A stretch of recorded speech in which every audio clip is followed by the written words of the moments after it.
네, 윤석열 전 대통령 파면됨으로써 불소추 특권이 사라졌죠. 그래서 윤석열 전 대통령 부부에 대한 여러 가지 의혹 사건에 대한 수사 이야기가 계속 나오고 있는데요. 오늘 이 문제 좀 집중 점검을 하기 위해서 류혁 전 법무부 감찰관을 스튜디오로 모셨습니다. 어서 오세요. 예, 안녕하십니까. 관련 이야기를 좀 나눠봐야 될 것 같은데요. 일단 이전부터 여쭤보겠습니다. 수사의 주체가 뭐 공수처가 될 수도 있고 경찰도 될 수 있지만 또 검찰도 될 수 있으니까. 예, 맞습니다. 근데 검찰수장인 심우정 검찰총장이 과연 윤석열 전 대통령 부부 사건을 제대로 지휘할 수 있을까라는 의문이 들어서 먼저 이전부터 여쭤봐야 될 것 같은데요. 네. 일단 심우정 검찰총장이 석방 지휘를 한 당사자 아닙니까? 예, 맞습니다. 즉시한 거를 포기했죠. 예. 이런 사람이 지금 수사 지휘를 제대로 할 수 있을까요? 어떻게 보십니까? 그 제대로 해야 된다라고 보는데 네. 뭐 국민 여러분들께서는 그때 즉시한 거 포기를 하는 모습이라던가 네. 혹은 뭐 아니면 공소 제기를 할 때 좀 망설이면서 뭐 대검 회의를 개최했다든가 뭐 이런 여러 가지 장면들 때문에 좀 걱정스러워 하시는 분들이 많은 것도 사실인 것 같습니다. 감찰관님이 그 즉시한 거 포기하던 그날인가요? 심우정 검찰총장하고 통화를 하신 적이 있다면서요? 아닙니다. 제가 지난번에 슬쩍 말씀드렸지만 그날은 아니고요. 그 직후에? 예, 그 직후도 아니고 한 열흘쯤 전, 그러니까 3월 말 정도인데 그게 뭐 그때 당시에 탄핵 소추도 지연되고 그다음에 즉시한 것 때문에 또 윤석열 대통령이 풀려나가지고 그런 마당이었습니다. 사실 오래전부터 친구들하고 이제 이 탄핵소추 뭐 결정이 나면 모이자 해서 날을 정해놓은 날이 있었는데 뭐 친구들하고 술을 마시는 내내 그냥 왜 이렇게 늦어지냐. 그리고 그때 왜 검찰을 이렇게 풀어줬냐. 제가 아무리 뭐 입장이 달라도 제가 검찰 출신이다 보니까 그런 자리에 나가면 제가 엄청 욕을 먹습니다. 그러다가 이제 좀 답답한 마음에 이제 자리를 마치고 돌아가다가 제가 참 오래간만에 전화 꺼내서 전화를 걸었더니 심우정 총장한테 전화를 받더라고요. 근데 뭐 저도 하고 싶은 얘기가 많았지만 뭐 그런 상황에서 이런저런 얘기 할 수가 없어가지고 서로 그냥 뭐 한숨 쉬고 뭐 좀 잘 해결해서 나중에라도 당신도 요거 안 먹게 좀 최선을 다해줬으면 좋겠다 이런 덕담만 하고 끊었습니다. 심우정 총장도 같이 한숨을 쉬었던 겁니까? 심우정 총장도 상당히 좀 분위기가 좀 이렇게 처져 있어가지고요.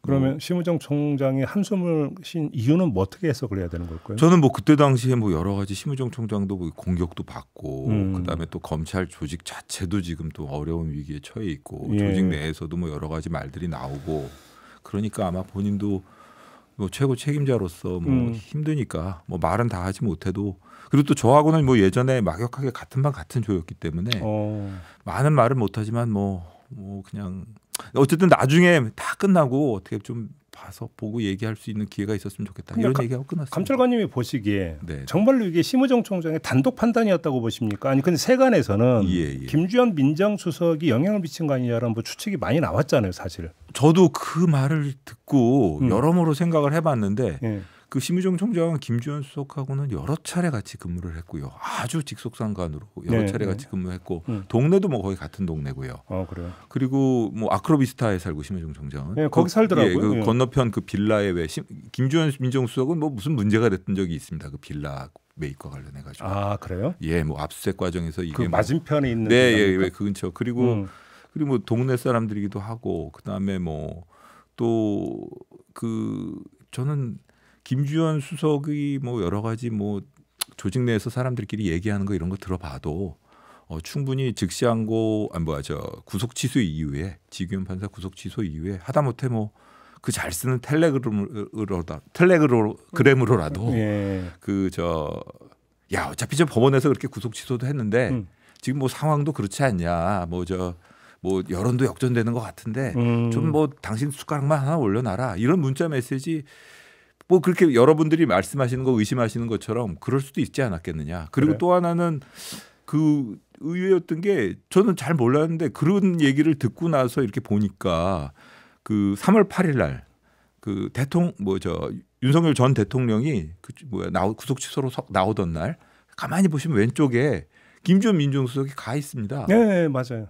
그러니까 뭐 이런 그 양반이 그런데 이렇게 얼굴 내밀고 그럴 양반은 아닌 것 같은데. 그래요? 거기서 이렇게 내가 무슨 역할을 한 듯이 이렇게 왔다 갔다 하는 걸 보면 그런 그 의혹 눈초리가 뭐 사실일 수도 있겠구나 이런 생각 들더라고요. 그러시고요. 네네. 그다음에 그 심우정 총장이 과연 수사를 제대로 지휘할 수 있을까 해서 지금 조금 전에 잠깐 말씀하셨던 심우정 총장의 집이 아크로비스타인 걸로 저도 알고 있는데 네.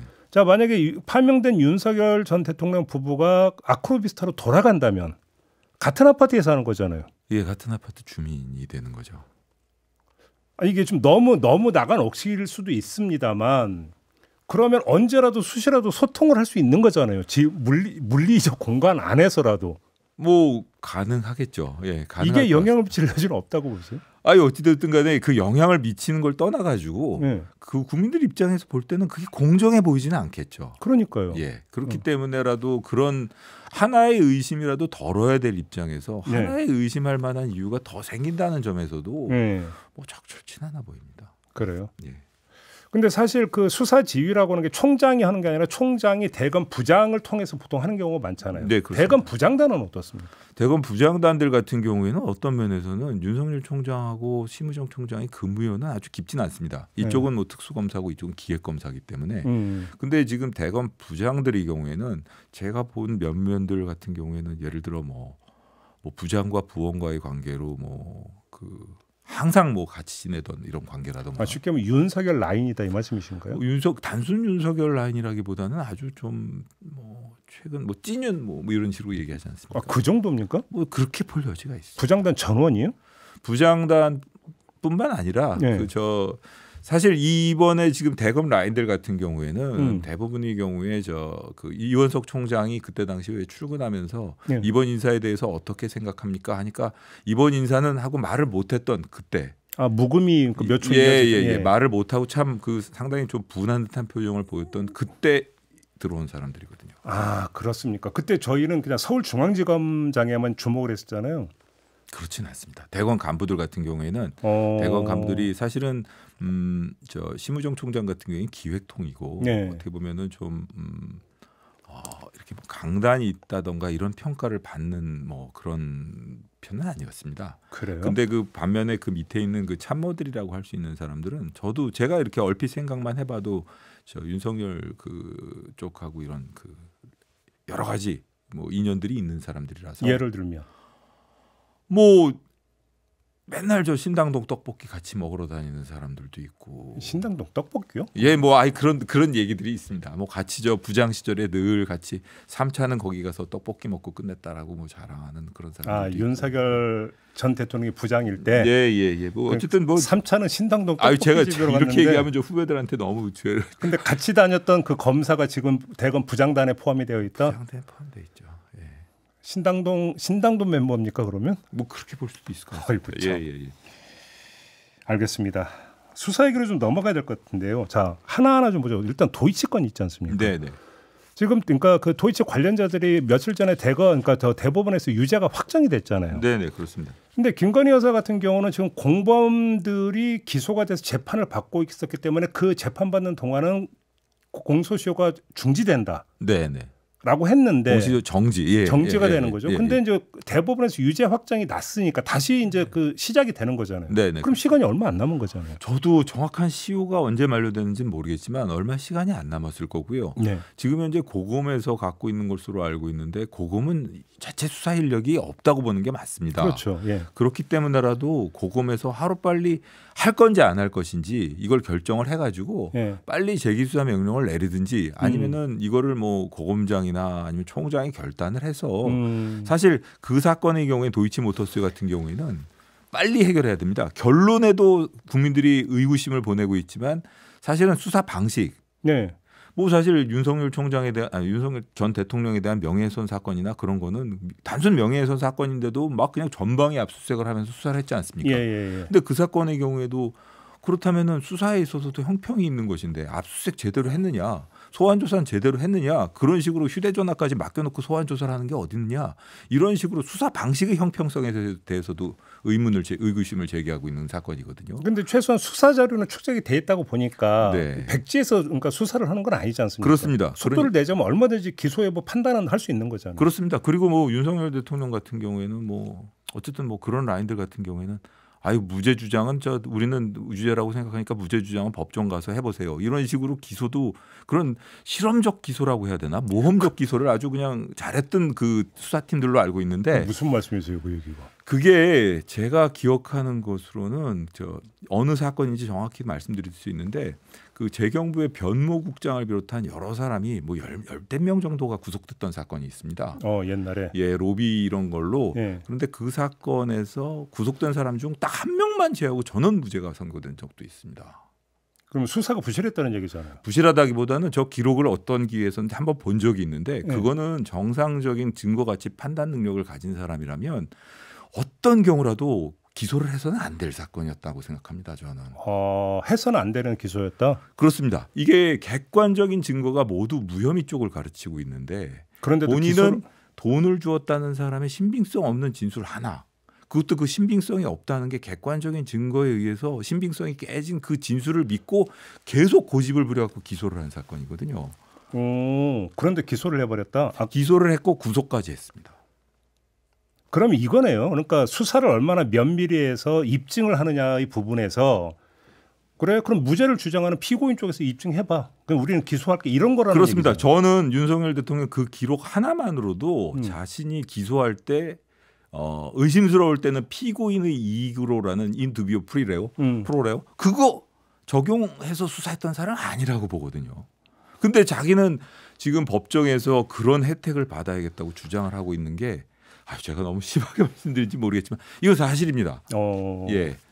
그러니까 그러면 윤석열 검사가 기소하듯이 하면 되는 거 아니냐 이런 말씀이신가요? 그러니까 뭐 어떻게 보면은 본인이 뭐 정말 정당하게 이런 상황에서라도 당신은 그렇게 기소했지만 우리는 그렇게 하지 않고 증거 가치를 냉정하게 판단해서 혐의를 가리겠다. 이게 어떻게 보면 객관성에도 맞는 게 되겠죠. 하지만 뭐 감정적으로 얘기한다면 당신이 그래놓고 어떻게 그런 당신이 그런 뭐 반대 상황이 됐을 때는 그런 주장을 할 수 있느냐 이런 식으로 뭐 감정적으로 얘기할 수도 있는 거 아닌가? 명태균 관련 사건 이른바 공천 개입 사건 이것도 지금 그 이제 법을 무엇을 적용하라는 문제가 있는데 선거법으로 가면은 얼마 안 남았잖아요. 선거법으로 가고 그게 공직 신분인 경우하고 일반인 신분인 경우는 공소시효가 달라집니다. 그래요? 공직 신분인 경우에는 공소시효에 약간 조정이 있어서 뭐 좀 길어질 수가 있는데 일반인 신분인 경우에 6개월이거든요. 근데 이미 2개월이 취임 전에 지나가 버렸단 말입니다. 사건 발생 후부터. 그랬기 때문에 그러니까 지금 한 4개월 남짓 그 공소시효도 잘 계산해야 되는 게 또 뭐 나중에 뭐 그 시간 계산하고 뭐 이러면서 따지고 뭐 그거 적법성 시비를 하지 않겠습니까? 근데 또 거기서 또 하나 뭐한 게 그때는 대통령 취임하기 전날 대통령 당선자니까 공직 아니었다 또 이렇게 주장하잖아요. 그러니까 그것 때문에 공소시효가 짧아질 수가 있다는 겁니다. 그러니까 공소시효와 관련해서 하등이 그 문제 제기가 없도록 이런 경우에도 최대한 분리하도록 문제 없도록 뭐 시간 계산이든 초계산까지라도 해가지고 그런 공소시효 주장이 받아들여지지 않도록 최선을 다해야 된다. 선거법 위반이 아니라 정치자금법 위반으로는 어떻게 봐야 되는 겁니까? 정치자금법 위반의 경우에 사실관계를 살펴봐야 되는데요. 그 명태균이 정치자금을 받는 부분을 알고도 도와줬다. 그렇다면 뭐 공범이나 방조범이 될 수 있는데 그런 부분을 입증한다는 게 쉬워 보이진 않아서. 그래요?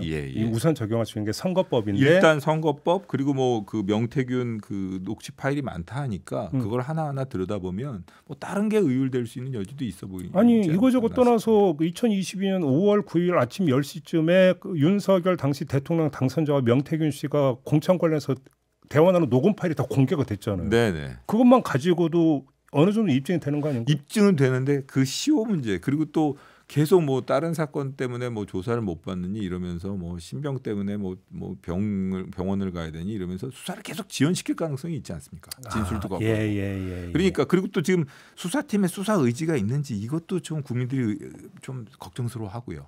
그러니까 그런 걸 생각해서라도 좀 뭐 특별 수사팀을 만든다든가 아니면은 검찰 안에 아니면은 경찰에도 고발장이 접수된 걸로 알고 있는데 경찰 과감하게 어차피 제대로 수사를 할지 의구심을 보내고 있는 마당이니까 경찰로 사건을 넘겨주고 그리고 그걸 갖다가 독립해서 경찰의 수사를 지휘한다기보다는 경찰의 수사를 지원할 수 있는 검사를 지정해서 객관성 있게 수사하지 않으면 이건 국민들이 결과에 대해서 납득을 안 하겠죠. 아, 지금 그 말씀은 차라리 경찰에 넘겨라 이 말씀이신가요? 저는 그럴 수도 있다고 봅니다. 사실 지금 검찰 불신의 가장 큰 원인 중에 하나가 모든 게 직접 수사에서 발생하고 있거든요. 그렇기 때문에 지금 이런 마당에 직접 수사를 고집해가지고 얻을 수 있는 게 없어요.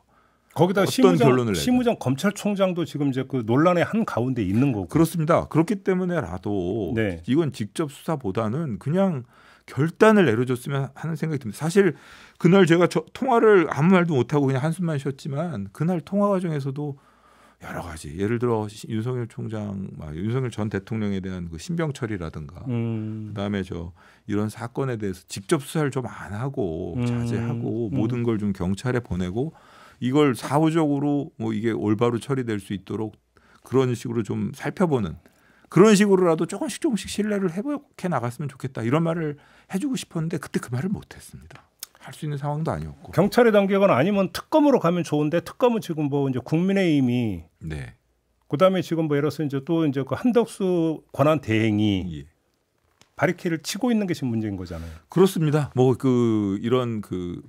저는 길게 봐가지고 이런 사건 이미 어차피 탄핵으로 파면 결정이 난 이상 그런 뭐 이렇게 그 특검 수사나 이런 걸 통해 가지고 뭐가 문제가 되더라도 윤석열 대통령에 대해서 윤석열 대통령을 엄정하게 처리하는 건 오히려 국민들한테 신뢰감을 줄 수 있지만 이 명태균 사건 같은 경우에는 본인들한테도 영향이 미치지 않습니까? 그렇죠. 그래서 자꾸 이걸 갖다 거부권 행사를 요청하는 것 같은데 또 한덕수 총리님도 거부권 행사를 계속 해 오셨고요. 예. 그런 점에서 특검은 실현 가능성이 별로 없는 것 같고 이런 상황에서 국민 여러분들이 그 공정성에 대한 시비를 없애면서 확실히 할 수 있는 방법은 그렇게 경찰에 넘겨주는 거. 저라면 경찰에 넘겨주겠습니다. 그래요? 예. 검찰 할까요? 근데 안 할 것 같은데요. 참 걱정스럽습니다. 제가 그때도 전화 통화 중에 한숨을 쉬었지만 이게 예. 자, 조금 전에 잠깐 언급을 해주셨는데 윤석열 검찰총장 징계 국면에서 그다음에 윤석열 대통령 탄핵 심판 과정에서 윤석열 전 대통령 측은 온갖 법 기술을 총동원해 가지고 지연 전술 내지 뭐라고 본질을 훼손하는 전술을 계속 써오지 않았습니까? 예, 그렇습니다. 만약에 수사를 한다 하더라도 수사를 방해하거나 지연하거나 이럴 수 있는 모든 방법을 총동원하지 않겠습니까? 당연히 그럴 것으로 보여집니다. 그래요? 예. 그리고 뭐 되는 주장 안 되는 주장 뭐 다 해놓고 뭐 이렇게 좀 그리고 그 주장이 법조인들은 코웃음을 칠지언정 또 지지자들은 그런 거 아니냐면서 또 그냥 맞장구를 쳐주고 그런 사람들도 있기 때문에 그러면서 또 뭐 탄압받고 있는 이런 프레임도 만들어내고 그 다음에 또 뭐 신병 이렇게 몸이 좀 불편하고 이런 걸 주장하면서 뭐 저렇게까지 몸이 불편한 사람을 괴롭힌다는 등 이런 뭐 그런 프레임을 만들어갈 수도 있지 않나. 뭐 당연히 그럴 것으로 보이고요. 네. 그래요? 예. 결국은 그렇다면 그 지연 전술을 제어할 수 있는 방법은 신병철입니다. 구속입니까? 신병철이가 가장 확실한 방법입니다. 그거밖에 없다. 예, 그러니까 이게 결국 그런 식으로 수사를 지연시키거나 혹은 여론전으로 나간다던가 계속 사회를 혼란시키게 한다 그러면 그거는 뭐 지금 기본적으로 지금 현재 내란 사건으로 지기현 부장이 직구속하는 거 다시 직권 구속을 하는 것뿐만 아니라 별건으로라도 어떻게든 신병 처리를 해야 어떻게 보면 지금 손상된 국민들의 법 감정 이런 거를 회복시킬 수도 있을 것이고 그리고 또 그게 진정한 의미 법치주의 원리에 부합하는 그런 결과가 아닌가 이런 생각이 듭니다. 내란죄 형사재판 1심 결과는 빨리 나올 수도 있다고 보세요? 빨리 나올 수 있습니다. 그거는 의지에 달려 있는데요. 재판부에? 예, 재판부에서 뭐 이렇게 뭐 신병 처리가 된다던가 아니면 이게 집중심리. 집중심리. 사실은 이 사건 얼마나 중요합니까? 우리나라 지금 뭐 아주 혼란스럽게 만들었던 사건이고 계속해서 국론 분열이 되고 있는 그런 여지가 있는데 그렇기 때문에라도 기일을 집중적으로 지정해가지고 집중심리 해야 됩니다. 그래요. 예, 빨리 끝내야 되고요. 검찰도 석방돼 가지고 이게 계속 지연될 수 있는 그런 사태를 초래하는데 검찰의 책임이 제가 보기엔 제일 크거든요. 즉시항고 포기 때. 그러니까 별건을 신속하게 해서 수사를 하던가 아니면 별건을 아니면 그 사건으로 직권 구속해 달라는 의견을 제시하던가 해가지고 어떻게든 빨리 처리하는 게 맞습니다. 지금 그 감찰관님이 별건을 여러 번 강조했으니까 저도 별건 질문 하나만 좀 드릴게요. 네네네. 윤석열 대통령 재임 시절에 그 용산 민정수석실인가 거기서 근무했던 사람이 예. 부정선거 관련 보고서를 6번 작성한 적이 있다라는 말씀을 하셨다고 하는데 어떤 이야기입니까? 아 그게 뭐 그 어떤 얘기인가 하면 제가 사직서를 제출한 새벽에 네. 예 제가 그때 계엄에 반발해 바로 그 밤에 그때 제가 왜 그 시선 집중해서 전화 주셔갖고 새벽에 인터뷰했지 않습니까? 그렇죠. 그 인터뷰 끝난 직후에 그 예전에 용산에 근무했던 그때는 제가 근무하고 있는 줄 알았어요. 전화가 왔길래 후배한테 전화가 왔길래 아유 너 용산은 어떠냐? 그러면서 이렇게 전화를 했더니 아유 저 그만둔 지 오래됐습니다. 이렇게 해가지고 그만둔 걸 알게 됐고요. 그러면서 왜 그만뒀는지 얘기를 그때 이렇게 저렇게 들었는데 후배한테 누가 될까봐 제가 얘기를 안 하고 있었는데 뭐 얼마 전에 저 후배한테 물어보니까 하셔도 된다고 다 사실이라고. 어떤 스토리인데요? 뭐 그런 겁니다. 왜 실망감을 느꼈는지 그런 것들인데 실망감 느낀 것 중에 하나가 그만두려고 했더니 뭐 왜 그만두는지 앞으로 어떻게 할 것인지 이런 거에 대해서 물어보긴커녕 그 가지고 있던 휴대전화는 어떻게 할 건데 그거 잘 처리해야겠지. 사표 냈더니 그 얘기부터 하더라고요. 예, 그 얘기를 제일 먼저 누가요? 그 모셨던 상사가 그렇게 얘기를 하더라는 겁니다. 그러니까 무슨 일을 다뤘길래 그거부터 모르겠습니다. 뭐 휴대전화 바꾸는 전문인지 아니면 뭐 저 휴대전화 대리 전문이라도 그러니까 그 친구 얘기가 휴대전화라도 하나 사주면서 그런 얘기를 했으면 덜 서운했을 텐데 그런 것도 아니고. 이분에게는 비아폰은 안 줬나 보군요. 예. 그러니까 뭐 새 휴대폰이라도 주면서 그 다음에 그리고 또 하나 뭐가 그랬냐 그랬더니 이게 본인이 그 부정선거 관련해 가지고 그 지시가 내려왔던 게 부정선거 이런 이유로 위해서 부정선거라고 얘기를 한다는데 보고서를 작성해 달라. 예, 그래서 부정선거가 아니라는 취지 보고서를 작성해서 올리면 한동안 잠잠하더랍니다.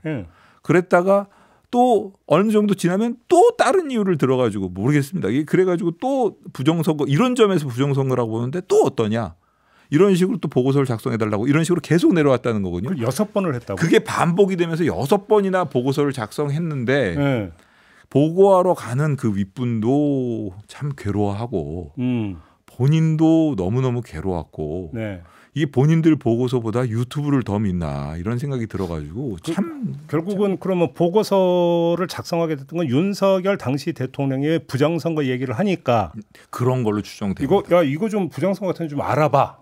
하니까 보고서 작성했다 이 얘기인 거잖아요. 결국 그런 걸로 보여집니다. 그게 이제 건이 좀 약간씩은 좀 달랐고 큰 카테고리는 부정선거 의혹이지만 그렇습니다. 이게 한번 이런 이유에서 부정선거라고 하는데 아니라고 해서 보고를 하면 그다음에 이런 이유에서 또 부정선거라고 해서 또 아니라고 하면 또 다른 이유를 들면서 부정선거라고 하고 이런 식으로 계속 6번이나 그런 보고서를 작성하면서 정말 자기가 저 국민이 내는 돈으로 이런 월급 받으면서 이런 거 작성해다 이런 생각이 들었다는 거죠. 민정수석실에 의해서 일했던 분이 행정관 제가 어느 수석실이라고 말씀드렸죠. 행정관이었어요. 행정관이 예. 그래요. 예.